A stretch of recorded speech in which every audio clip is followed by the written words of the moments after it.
With the power of AI, you can make your marketing come alive. Just with a few clicks of a button, you can turn a marketing campaign from good to great. Join us for the revolution. With artificial intelligence, let's make your marketing come to life. CEOcoffee.com.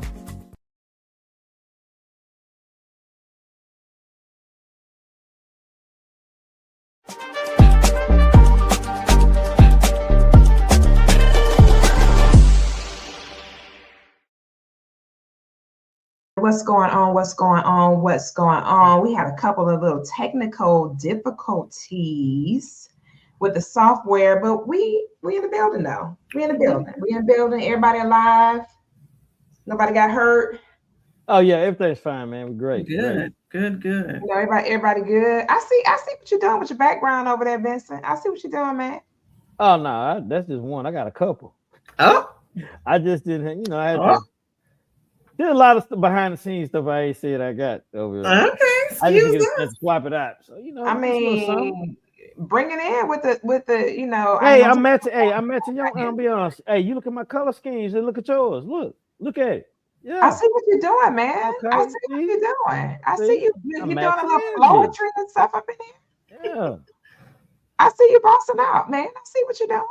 I'm saying, I dig it. I totally dig it. I love it. That's what I'm talking about. Well, listen, as you guys are coming in, we are in the building with some of the posse. Part of our posse is out and, people are traveling. One of our posse members is going to be out for a few weeks recovering. So they had some stuff going on medically. And so we got to keep them in our thoughts and prayers. So they'll be recovering. So we're going to be in the building. We don't know who's going to be in the building, but we're going to be here, period. Because that's what we do. Yeah. That's what we do. That is what we do, period. So welcome in, everybody. As you're coming in, go ahead and share, spread the wealth. Let somebody know you're in the Koffe Brown Show, where we talk about real life things for real life situations in a real life time. Okay? That's what we do. That's who we are, and we're going to get to it. We're going to get to it. We're not even going to prolong the hour. I feel like I'm at church right now. We're not even going to prolong the hour. We're going to get the speaker up. Oh, yeah. Okay?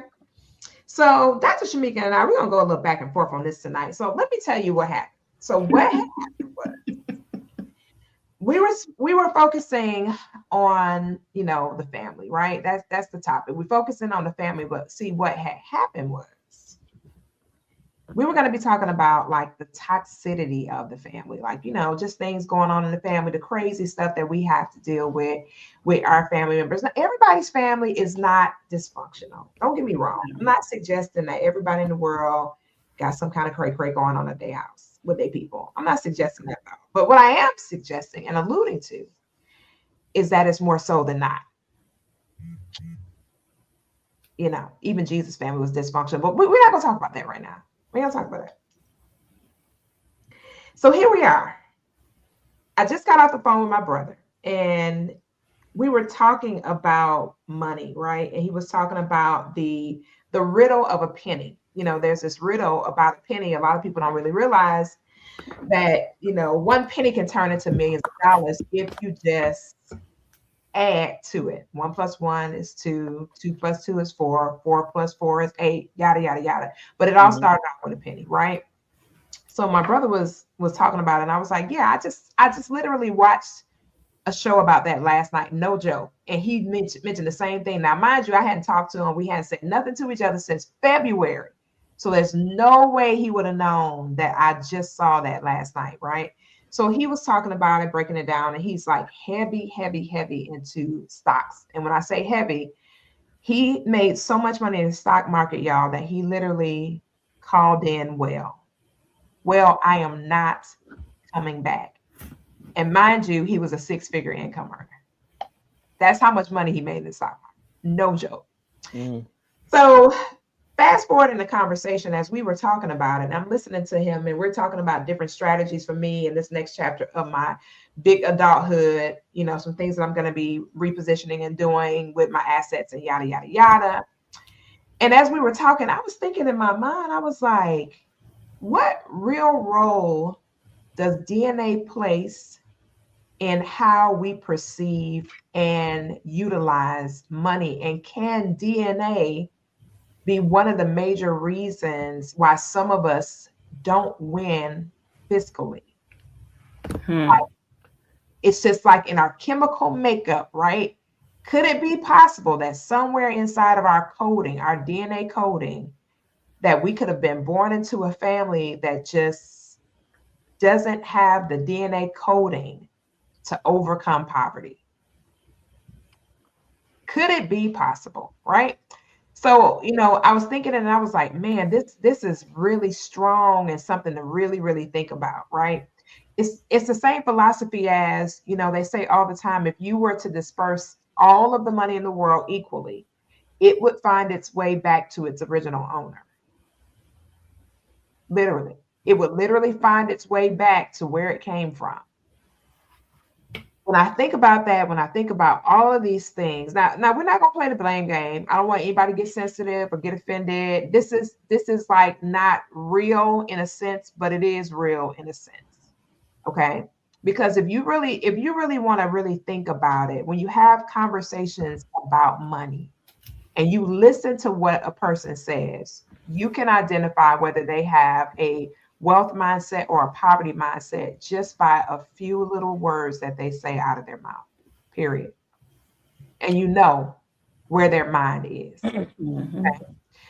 So you think to yourself, well, where did they get that information from? It's the same thing as the philosophy. If you ever go to any kind of direct sales meeting or something like that, they always talk about these sayings that used to happen when we were kids. If it's too good to be true, then it probably is. If it's this, that, and the third, all those little sayings that, we used to hear our foremothers and forefathers say to us, money don't grow on trees, and yada, yada, yada, just things like that, right? Well, you think about how deeply that's rooted in us that we can regurgitate it even now, and nobody has said it to us for what, 30, 40 years? So in actuality, this is just my thoughts about that. What you said are learned behaviors. It's taught. Hold on, let me finish. Okay, because all right. So we're going to explore how family environment and biological tendencies may influence how we think about money, investing, and lifestyle decisions. We'll be able to recognize inherited patterns, like what Vincent said before I got a chance to finish with open, and intentionally build new financial behaviors. Now, let's listen, before we get into the show, this is our opinion, right? It's not, I do have some studies and research. Don't think that I don't. We did do some studies and research. So we do have, study and research that backs up what we're saying. However, it's still our opinions.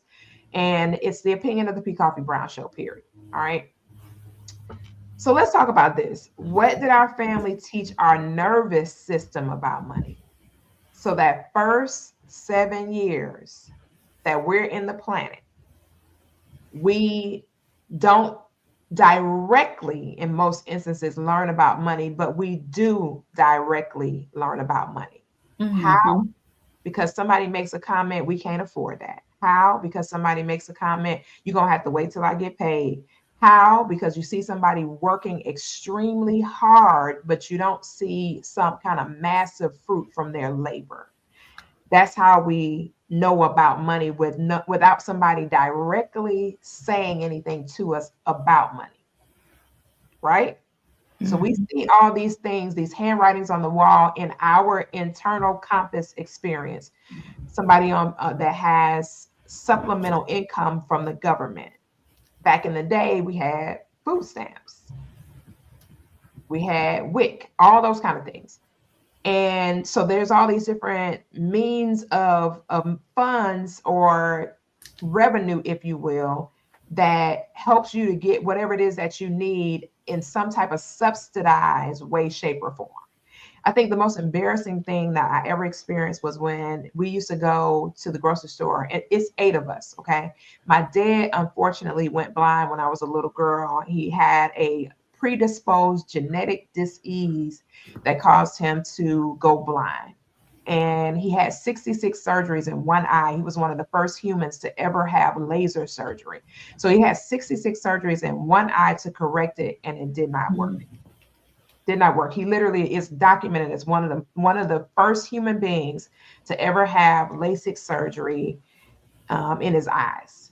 And it literally 66 surgeries in one eye didn't work. Almost killed him though, but it didn't work. Wow. So we ended up, the most money my dad earned was like $2.34 or something like that per hour. He worked at Saks Fifth Avenue. He had all these aspirations, goals, and dreams. And of course, the shift happened when he lost his sight. So he ended up doing some entrepreneurial endeavors and ended up being a bishop. So he's been pastoring like 45 years or something like that. He's been on the radio for 40 years. He's completely debt free, yada, yada, yada. But my dad does not believe in wealth abundance. He doesn't believe in having all of this stuff and things. All right. He just doesn't believe in it. Right. So you can imagine if you're in a house with somebody who has limited thinking when it comes to wealth creation, all those things, but he's smart enough to know that he never wanted to be in debt. So my dad has no debt. He paid off his car, he paid off his church, he paid off his vehicles. He has, his inheritance, investments, and insurance. So he's smart, very, very smart. He just doesn't believe in having that direct, money accessible to him, quote unquote, if you will, right? Mm-hmm. So it's not good, bad, or indifferent, but it's a coding inside of that. All right. So there's some type of code inside of his DNA that suggests to him that this is something that I don't believe should happen. Right. So if your parents have that coding, you're going to have to fight through that coding system that was imputed in you in that first 7 years that you were here on the planet. So I'm going to shift this over to the doctor because she's in charge of the family conversation. So this is is it your DNA that's stopping you from getting to the money? Could that be it? And then what are you going to do to overcome it? So I'm going to shift over to Dr. Shamika, but I wanted to kind of lay a little bit of a foundation about this conversation before we got deep into it, because I know Vincent is ready to give it to us. He's been out for a couple of weeks handling his business out here in these streets, and he is back in the building. So I know he's ready to give it to us. But life been life, as they say. Yeah, period. Listen, but I'm going to give it over to Dr. Shamika, and we're going to keep the conversation going. Mm-hmm. Oh my goodness, this is such a great topic. A little like it. I mean, I love it. Made me go back and like, woo, I need to do some conversation, some studying off. So I appreciate it. I love it. And these are the conversations that I enjoy because they are a little weighty and a little heavy, but they help us. These are the conversations we should definitely be having around the table. Because again, it's not every family, but a lot of our families' generational wealth is not the topic of discussion. We do learn so much about how to mismanage finances, proper money management, etiquette, all of that, because it's just something that we were not, prone to learn. We were not taught. And when we think about genetics, the DNA, how we're built, what's in our background, what's in our family lineage, we have this poor mentality. We have this mindset that we can only do what we can do for today. We cannot prepare for tomorrow.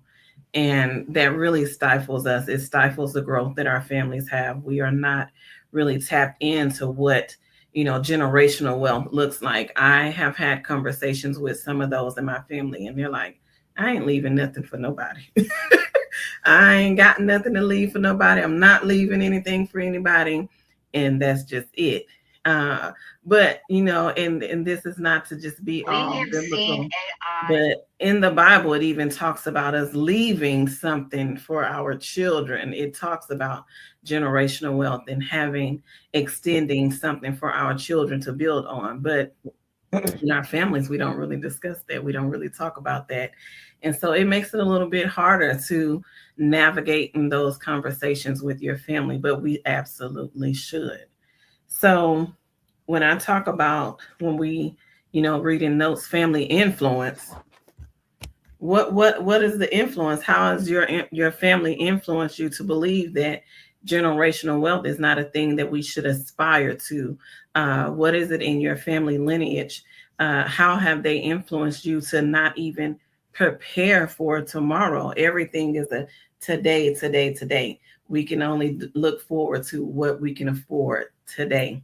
So Vincent, you want to jump in? You back. Thank you for being here. We're so excited that you're back. I'm glad it feels good. Feels good to know I was missed.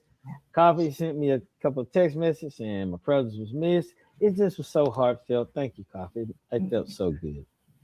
Thanks, man. We missed your presence for real. Hey. Yes. And I miss you guys. Okay. This is a conversation that a lot of me and my circle outside of podcasts, and we have conversations. It's a very, very, very important topic because if you're going to talk about, like you were saying, with the DNA aspect of it, like I was saying earlier, which I apologize for interrupting Koffe. I'm sorry. My apologies. Listen, I know how to get things handled. I'm good. Okay. The excitement of being back. The excitement. Because, and it's funny that this topic came up because I talk about this a lot. Because when you talk about DNA and when we talk about the aspects of money, it starts on a very low level first. Mm-hmm. As a kid, you see your parents interact and how they work and build. Then you start seeing how money works. Well, I know me growing up, then we had piggy banks. That was one of the first stages of showing you, okay, you put this here. After so long, we crack it up and we see how much you got. Yep. Yeah. And it transfers over to, you getting a savings account and things like that, getting your first credit card. Some families did that, some did not. But here's my thing. A mentality that I never liked is I'm not leaving anything for nobody. I don't agree with that. Because like you were saying, Shamika, you leave an inheritance. An inheritance don't actually always have to be monetary. It could be knowledge on how to do better for yourself. Yep. Because you would be surprised. And I sat down, I did this one day. Okay. I'm sharing this with so I'm up, for the world. I'm up to be able to retire 4 years. But I have little ones. So I can't do it. I want to have some things for them. So I started sitting back thinking. You a whole adult? I've been a whole adult for a while. Dang. I didn't get all this just for retirement age. Jeez. Retirement. Jeez. That's just retirement from one job. I'm still gonna do other things. I have a like for certain things, certain lifestyle. Koffe, you too. We already know. Already know about you and these little projects you be working on. Yeah, man. And I was sitting back thinking, and I just did it. $25 a month times a year times how much did I do it for? I think like 10 years. If I'm not mistaken, it was like 80 grand. Just $25 that you don't touch. Just a little bit. They talk about it in being a good steward of what you already had. Did you have some interest on that somewhere? No, this is just what you save. But this is not in the bank. This is your own personal whatever you put to the side. You talking about in the cookie jar somewhere? Yes. See, here's the thing. Some of those, you ever had grandparents that didn't believe in banks, but they had a money stash? Yeah. And then when no grandma, nana, or whoever passed away, you look at like, man, grandma had all this. Go ahead. But see, that's being disciplined and cutting back in certain areas. Yeah. And that's a wealth principle that they talk about. You don't stay wealthy by being frivolous with your money. You actually have to be kind of frugal with it. Yeah. And you only take jumps when you have to. Mm-hmm. It's one thing you get the money, but you got to keep it. Thanks. Yeah. So, and I think that some of those principles that we teach It's a change in mindset. And then that mindset, I do believe it transfers over to your kids. Certain gifts that you have, you don't have them just because that's That's something true. from past ancestors. It was passed on. Those gifts that come naturally, but they don't, a lot of people don't want to talk about it. And it's true. So you Yeah. can't have a poverty mentality by how you think. You always, we can't do this, we can't do that. Stop saying can't. That life and death of the power of the tongue, those words are very, very powerful. You will be surprised. You're pre-programming yourself. Mm-hmm. That subconscious is something else. That's why you have affirmation. Yeah. And I don't think a lot of people explore that, but once again, that's a mindset change. And Yeah, you have to break that cycle. You have to break it. And you have to start on the lowest level. We can't all be with the poor mentality. We can't all live in the shadows of what, our generations, what's in our DNA, continually living with that idea and those thoughts. Those thought patterns have to change with someone. Somebody has to be the leader when it comes to that. And so when we're talking about leading families into generational wealth, I noticed something that we do often is we really just have either a survival mindset or we are owning where we are to do better. And our families, I know for mine, and I like to speak on experience because I am a person that applies. Like I like to put application with my life. And, I can look around in my family, and we have a lot of people who do really well, and it's like, are we teaching that to the next generation? Are we sitting down with them, showing them how to get to a point where we don't have to, work forever, or are we just doing what we can to survive in this moment?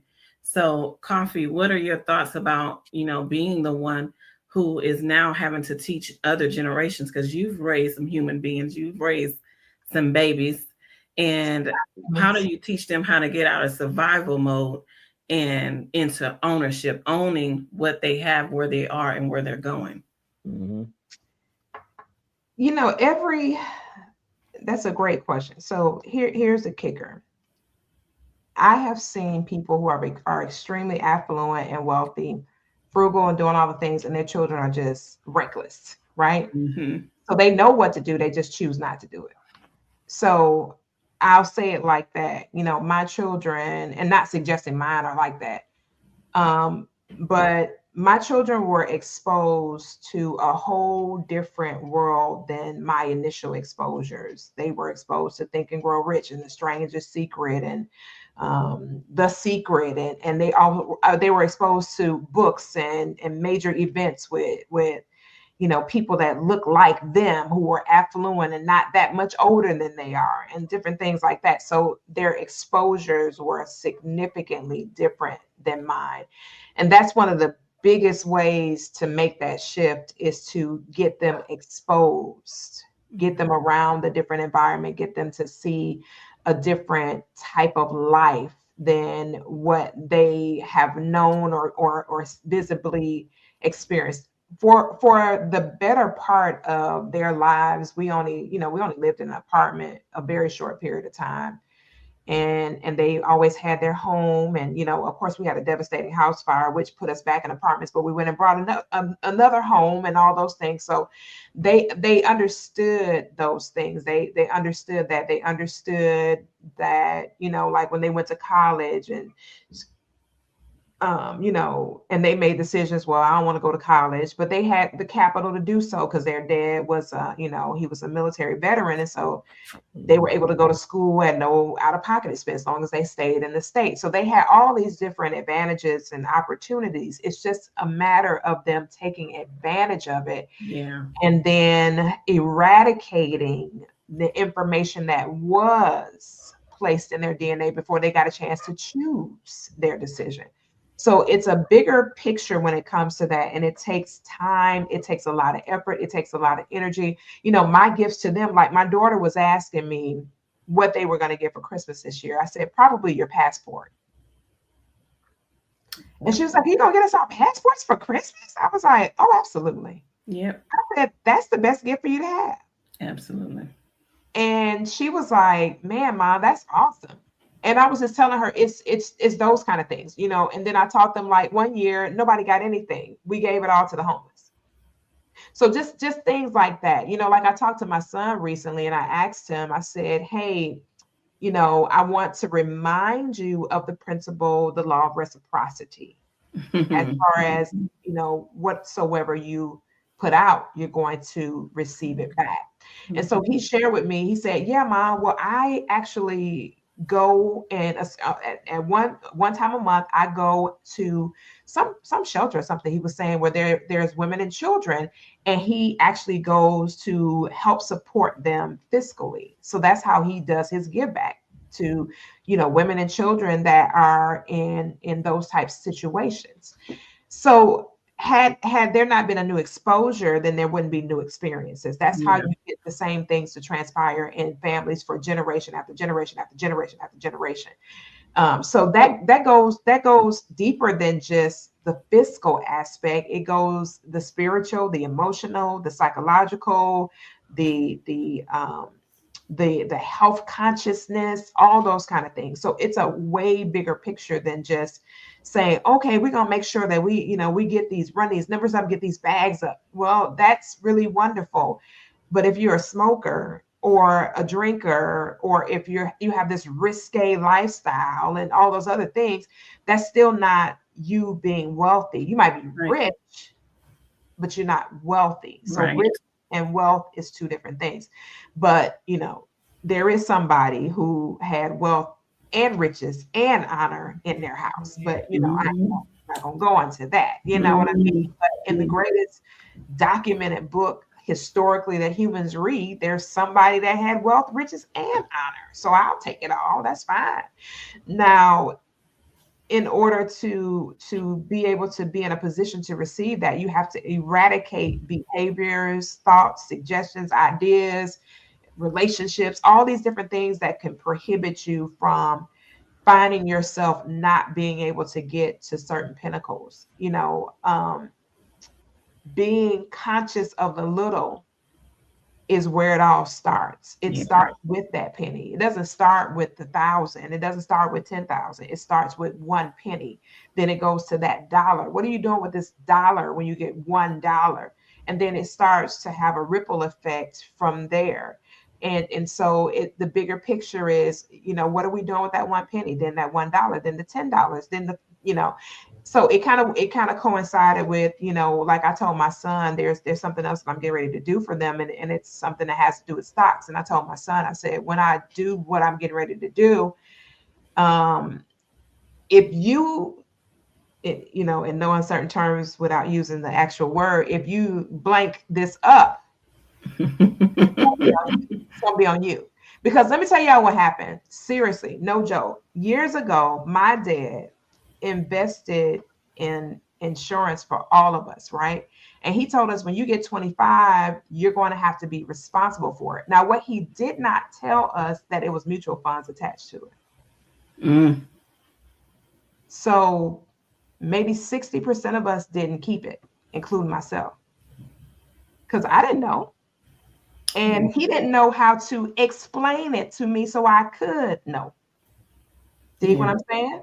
So it's not saying anything bad or good. It's just the fact of not having all the information in order to make a well-informed decision. And so what I did with my children was I positioned them to make decisions. And when they make those decisions, they have to understand that there's either a consequence or a reward attached to your decision. So ultimately, I taught them how to make decisions. And that's the bigger picture is, you know, like even when it was something that I really wanted them to do and I knew they weren't going to do it and they didn't want to do it, I always had this set of decisions to where, I think Vincent and I talked about this in another show, where it's always going to benefit me, but they don't know it. However, there's a decision to be made. Yeah. Yeah. And I exposed them to all that before they, they had bank accounts and everything before they got 18, long before. And then, from there, you just have to it's like, listen, I'm going to show you how to do this. And then you have to decide in your tomorrow to keep utilizing what you learned yesterday. Yep, absolutely. Yeah. Absolutely. And you touched on something that I think is very crucial in, to get forward movement in the generations, in our families, in our lineage. And that's the difference between being rich and wealthy. That mindset that you have to either be rich or wealthy is so far different, but they compound them like they're the same. They're not the same. Your mindset has to be totally different. The way you think, the way you move, the way you be, your being, all of that has to come along in one of those directions. So yes, we can have riches, wealth, and honor, but what does your mindset have to be in order to be wealthy, opposed to just being rich? Vincent, what you think about that?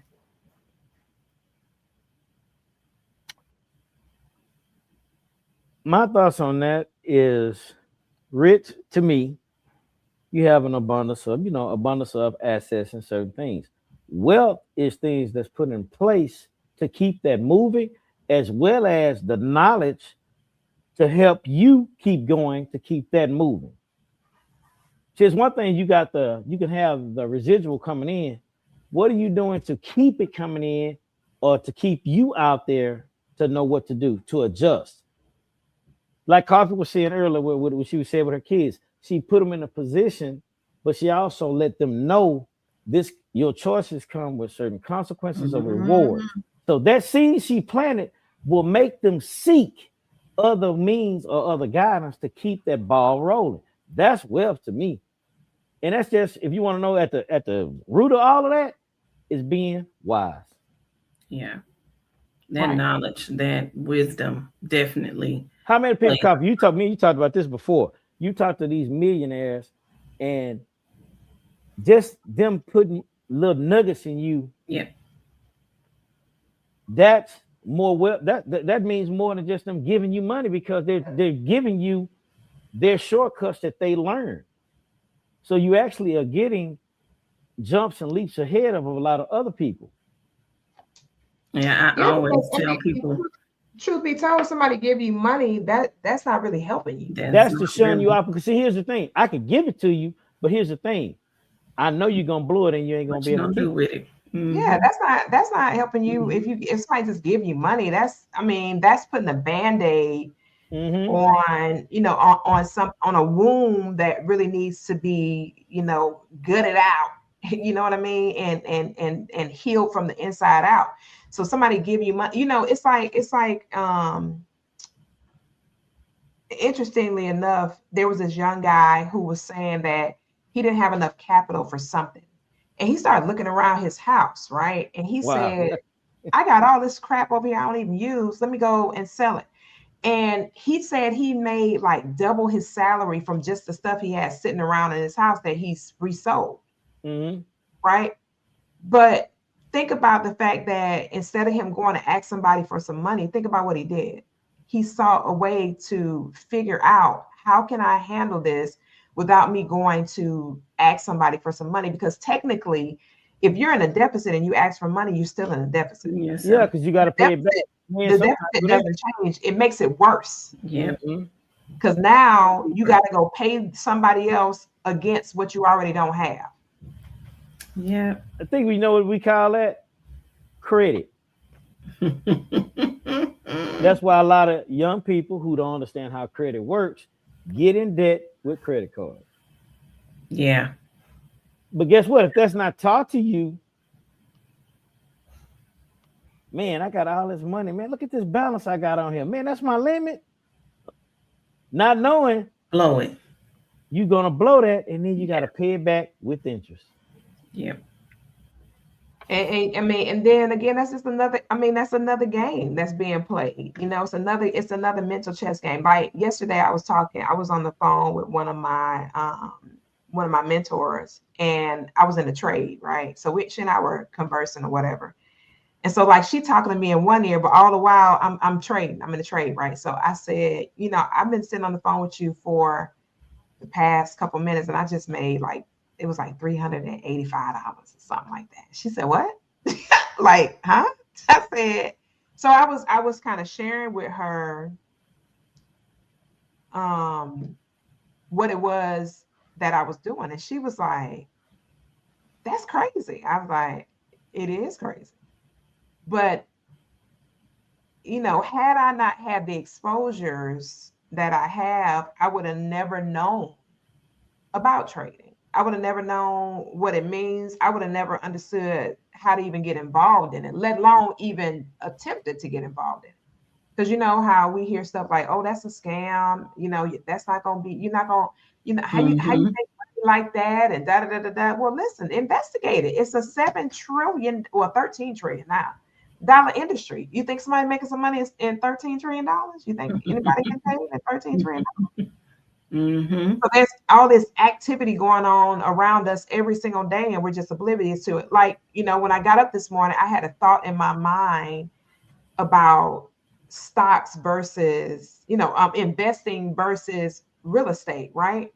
And so, you know, one of my friends, another one of the coaches, Wall Street Trapper, y'all know Trapper. And Trapper was saying, he said, man, I'll take, you know, investing over real estate any day. Right. So I'm listening to him talk. Right. And that's his thought. He really doesn't like real estate. He really doesn't. Even though he owns real estate, he just doesn't like it because of the responsibility attached to it on the back end. Yeah. But the funny thing about it is I was in this store with this extremely affluent guy. Like we were having a conversation about solar. Right. And as I was sharing with him about renewable energy and all that kind of stuff, he said, I appreciate the fact that you know what you're talking about. And I was like, why you say that? He said, because so many people try to sell somebody something. I wasn't trying to sell them anything. We were just having a conversation. And they don't know anything about what it is that they're selling, right? So we started talking about real estate. And I said, why is it important to have real estate anyway, right? Because I knew he knew the answer, right? And you know what he said to me? He said, real wealth is in what you can touch. He said, if you had a whole bunch of gold bricks, right? A bunch of gold bars, rather, and you had them in a safe somewhere, he said, that's wealth. Like you can touch it. Yeah. And he said, having real estate is something that is tangible and it cannot be relocated. So he was like, that is one of the definitions of wealth. It's a tangible asset that cannot be relocated. And I said, oh, so all it does is accumulates more assets because it can't be relocated. It's right there. It's in the same locale. But what happens is everything around it continues to go up. Interest, all that thing, it keeps going up. This asset never moves. So he said, if you had those bricks, although you could physically take them somewhere, there's still a brick. You know, it's still a gold bar. It's still a bar. So he was just talking about different, you know, specific things about assets that kind of made sense. So he said the acquisition of those is what you need to be after. Between those and then digital wealth, right? So as I was talking, I was listening to Trapper talk, right? Now that's his frame of mind. But when I was talking to my brother said the balance of the two or the three is what you really need. You need to have a little bit of all of it. Yeah. So that you can have a healthy portfolio. So he said, while people are going to get cars, you're thinking about how can I take this same $50,000 that I was going to get a car and go find some type of real estate, some type of acquisition that I can acquire. Maybe I can acquire a tiny house or something. I just need to go find some other type of asset to acquire. Well, if I don't acquire a tiny house, then, you know, gold right now is almost $5,000 an ounce. So next thing you know, it's like, well, let me go get a gold bar. You know, Costco's has gold bars, right? So they can sell you a gold brick at Costco. Crazy. It's absolutely crazy. But you just think about, that's an appreciating asset. So the bigger picture is, when you talk about a shift in thinking, you got to shift the whole thing when it comes to thinking. You know, the other day I was telling one of my friends, I said, you know, I want to get another vehicle, but I'm not willing to get a payment. You know, I brought a cash car when my vehicle got totaled. But I was telling her, I said, I'm not willing to get a payment, but I want a really nice vehicle, but I'm just going to take cash and go get it, right? And then, you know, she was saying, when you look at the it's called some kind of acquisition sheet. I forgot what it's called. Bank acquisition cars. No, it wasn't that. It was another kind of it's a cost something analysis thing, right? Mm-hmm. Where if you go and you say, you know, if I get this, I know it's a depreciating asset. However, the probability of this breaking down or whatever, and if it has some kind of major challenge, how much money would I have to pay out of pocket versus me just paying a car payment and not have to worry about none of that stuff, right? Mm-hmm.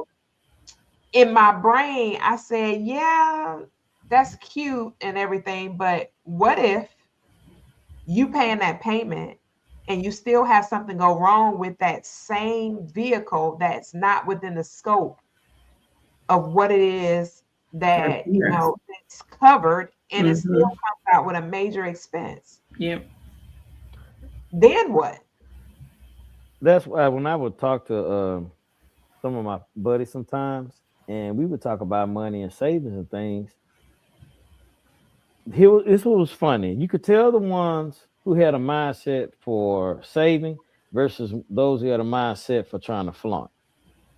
Because the ones who had a mindset for saving, they were trying to go just pay cash for a car and get the note out the way. Because see, here's the thing. You're going to pay more having a note because you're paying interest on that versus me coming and putting flat cash out. Boom, I'm done. And here's the thing. Nobody knows what you did until you open your mouth.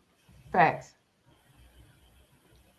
That's why everything you said, Koffe, I had been looking into it.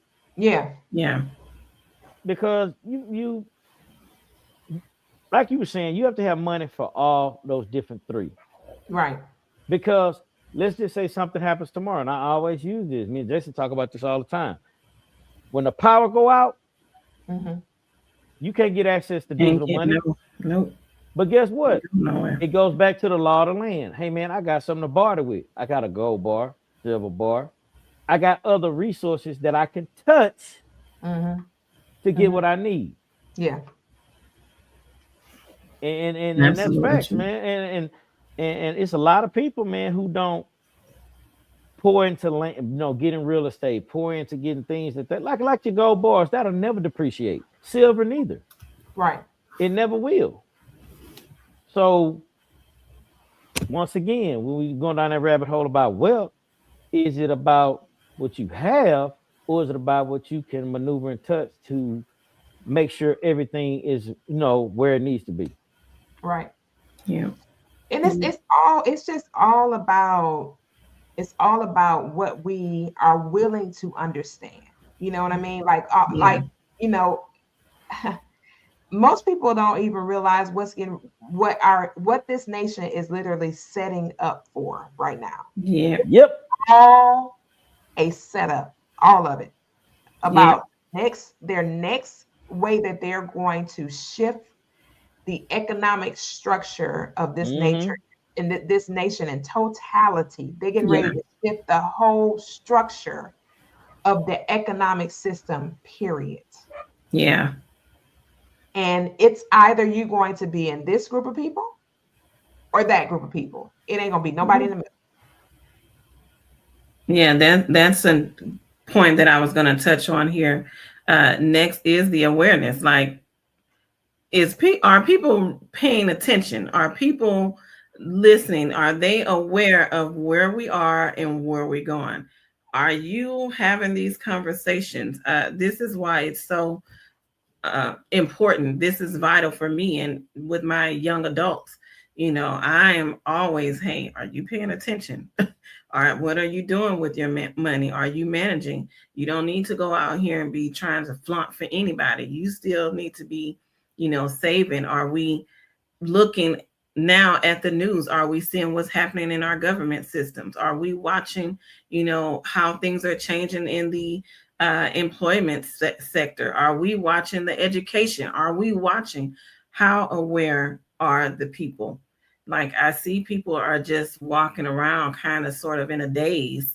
They're not very acclimated to what's really happening around us. And we have to make that a priority, about shifting the way people think and see things, showing them that they need to be aware of what's happening, because it's true, Koffe. Things are changing. Something is about to happen. The shift is happening. And it's happening right now. It is. Yeah, it's good. It's going on right now. Yeah, and the reason why they're moving so fast is because they want to get some things done before your boy get out of office. It's gonna be a shift that happens. I'm just gonna tell y'all right now. Yeah. Before your boy get out of office, it's gonna be a shift that happens. Period. Yeah. And so, it's a setup for the next setup, and so on and so forth. And we have to pay attention. Why all of a sudden is it that billionaires are acquiring agriculture all of a sudden? And then all of the major media stations are now they're being shifted to one way or just watch. It's the handwriting on the wall. It's like really, it's so obvious that if you decide against moving with the tide, then that's the onus is going to be on you. Yeah. You know what, Koffe? Yeah. And this topic that we're talking about, and I hope our listeners are listening to it, they're touching certain areas. They're playing chess, and they're doing it in a real sly, under the table manner. And a lot of our communities, a lot of our media people out there, they're not paying attention on what's going on. They're preparing to basically cut out. It's either going to be the high class and the low class. There's no middle class, and they're doing it, and they set it up. They're doing it through the education system for students who want to go to college. They're canceling that out. They're going to make you fit in a category. Yep. And they're doing it. Hey, man. And to show you how arrogant they are, they're doing it in your face, and they know you're not going to pay no attention to it. I'm showing you what I'm doing. My hands are not covered. I'm putting it dead in your face. What are you going to do about it? It is so true. They are. I'm sitting and I'm watching, because I've never been a person to really pay close attention to the news, but these last few years, I've been all over the news and trying to see where we are, what's going on, what's happening, because they are very arrogant in the way that they're moving. Man, very like and really truly the news on television is not the news. No, if you can see it on television, that's not the news. It's late. That is the game that they want you to believe that's news. Anything that they're airing on television, that's not really the news. The news is housed in what you read, not what you watch. Yep. Just so you know. Yep. Especially our media within the States. Oh, absolutely. Very much so. Everything is inside of some kind of publication somewhere. Yeah. I promise you. But that's where we mess up as well. We lose for lack of knowledge. We are not growing because we are not reading. We're not seeking knowledge to understand what they're doing. We're just not doing that. And that's why they're making it so hard. They're making so many difficulties and changes with the education module and system, because they know, hey, we don't have that knowledge. We don't have. They're not gonna read it. They're not gonna pay attention. They're not gonna pay attention.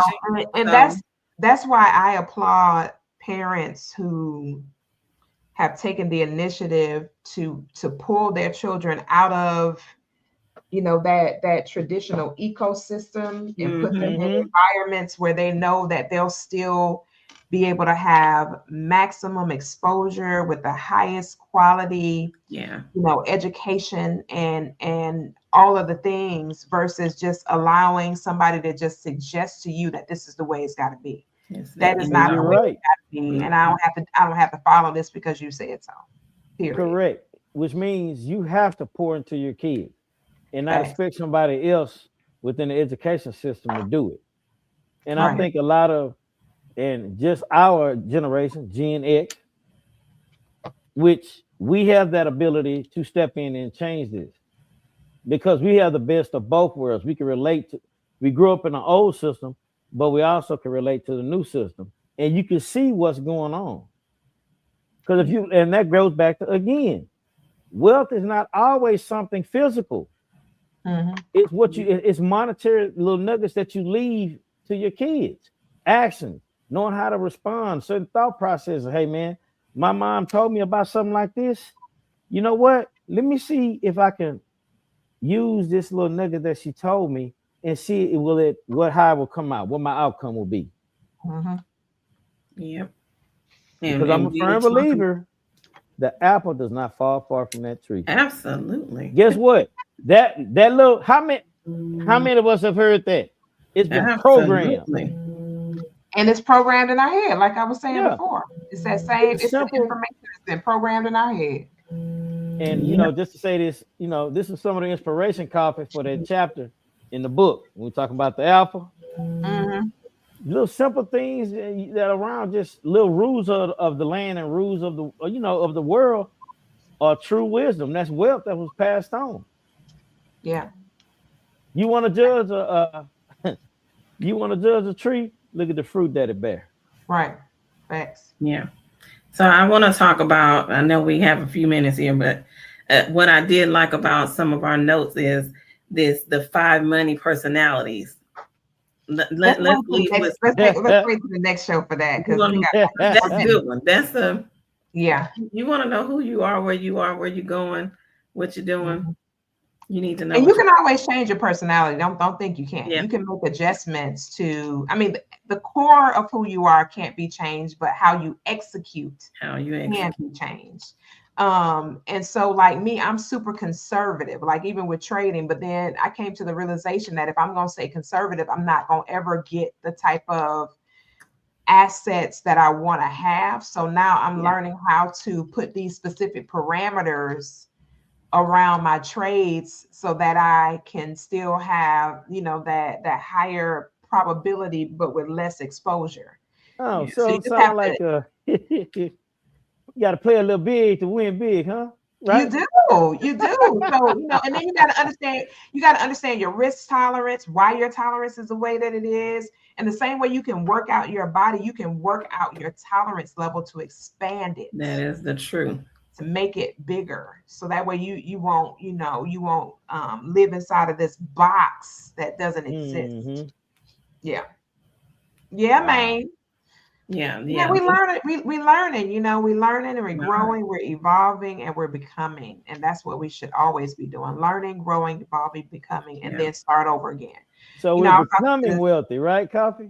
Yeah, you gotta always become, because at the end of the day, so long as your eyes are open and you're on this side of eternity, and you haven't shifted into your next phase of life outside of this energy, you have to continue to become wealthy. You have to continue to keep, and then as you're becoming, you're training and you're teaching the next generation about it, because you leave somebody a whole bunch of assets, but they don't know that they need it to live off the interest and never touch the principal. That's going to be massive, because the minute they touch the principal, that means you're eating up your whole ecosystem. Yeah. Mm-hmm. Your foundation. Yeah. It's almost like having termites under concrete, which is impossible for a termite to eat up concrete. But what if it's not? I don't want to take the risk to find out. Risk, yeah. Yeah, don't risk. I don't need a lesson in that to figure it out. Hell, they might eat the stuff in the middle and you be thinking that they ain't touched the concrete, but they ate something else and then it still got inside. Because at the core of a house, you still got wood somewhere. Yes, absolutely. You know what I mean? So, it's just a lot of different things that that we need to learn and grow into and keep becoming wealthy, in that state of mind. And which means you can't stop reading. It's like, I remember this professor was saying the average person, once they graduate, if they do go to college and they graduate, they put books down because of the structural reading. But if you want to maintain a affluent and wealthy mindset, you have to keep picking the books up. You can't, you just don't pick up those same books, but you got to find something that you can study. And then when you study to prove. And then when you get done proving, then you go back and teach somebody else. And that's how we keep that wealth system going. Absolutely. Listen, man, that hour went by way too quick. Fast. Hey, it does. Way too quick. Like, but this is going to be, we're definitely going to do, I don't know how long we're going to be in this aspect, because this is a lot that we can have a lot of different dialogues around this. Yeah. There's all kind of stuff. I like this topic. I like this one a lot. We have to do this one again. It's do a part 2, a continuation. This is 2. We're on 3 now. This is. Oh, I'm sorry. Excuse me. I'm sorry. I'm sorry. Part 3. So part 3. We were like, the whole series is what about your family? That's what the whole series is wrapped around. And a lot of times we really don't know what about our family. Yeah. Because somebody will say, did you know such a, this one guy brought up something, and then I know we're gonna have to get out of here, but this one guy brought up something. He said, I want you to ask all of your friends, what is their great grandmother and great grandfather's maiden names? Oh Lord. Good luck. And he I know mine. I don't know about anybody else. He said probably 98.357% of the people that have no clue what their great grandparents' maiden names are. And I was like, I'm like, what? Some of us don't even know what their name is, period. Yeah. Or what it means, or what lineage or heritage, or where it came from, or anything else. So guess what? That's another thing about building wealth. You need to know where you come from in order to know where you are and where you're going to go. And if you don't have, like you say, a foundation, if you don't know who you are, you don't know how to build to get where you want, because you don't know who you are foundational wise. Yeah. Yeah, it's a lot. It's a lot to unpack with this, but I think it's going to be a good series for us to keep, kind of unpacking and talking about, because we do need to know more and more about, how we can really impact this next generation, and how we can make certain that we're not a part of this ecosystem on the wrong side. Yeah. Period. Right. Because it's going to be a wrong side and a right side. And because, I was telling Dr. Tamika the other day, this will be the greatest transfer of wealth that we'll ever see in human existence. I think forever. I think it's here right now. I think this is the greatest transfer of human ingenuity. It's from the horse and buggy to right now. There's never been a leap greater than that between the horse and buggy to now. Like literally, this is the greatest leap of human society that's ever occurred. I don't know if we can. I don't even know if there'll be another leap greater than this. We better tap in then. Yeah, we better tap in, and we got to tap in today, not tomorrow. Today, yeah. Because as soon as I get off the phone with y'all, I'm about to tap in again. Be proactive, not reactive. Listen. Ooh, yeah. If you try to react after this, it's gonna be way too late. It's too late. Yeah. It's gonna be too late. Yeah. We're sitting, we're just sitting on the cusp of something that's just, yeah. But I can say this: it's really for a person that's open mindset wise to witness this. Because guess what? Us witnessing this, if we do it right, we can pass this down to the other generation. Absolutely. Yeah. So it's a good opportunity. It's nervousness for everybody, but at the same time, man, you welcome it. Don't run from it, because guess what? It's coming at you. There's no way about it. You can't run from it. So guess what? Welcome it, and guess what? Like you And say, enjoy it. doctor, tap in. Enjoy it. Yeah. Enjoy it. Take advantage of it and enjoy it for sure. Absolutely. Well, all right, family. Thank you all for tuning in and tapping in. And big ups to my co-host. Is there a doctor in the house? Shamika. Yes, always excited to be in the room with you guys. It's always a blessing to be able to connect with you all in this capacity. This is 8 years that we've been here, and now we're on Roku television, and we're getting ready to expand into that platform even further once we get done with these contract negotiations. So I'm glad when those are over so we can keep it moving to the next phase of what it is that we want to do and who we want to touch. So with that being said, we wish you guys a fantastic balance of the evening. We don't like to take any of your time outside of what we said we were going to take. So we're going to give y'all the night back. Grace, peace, and blessings. And we'll see you guys again then for another edition of the Koffe Brown Show. Good night, everybody, and welcome back, Vincent. Peace.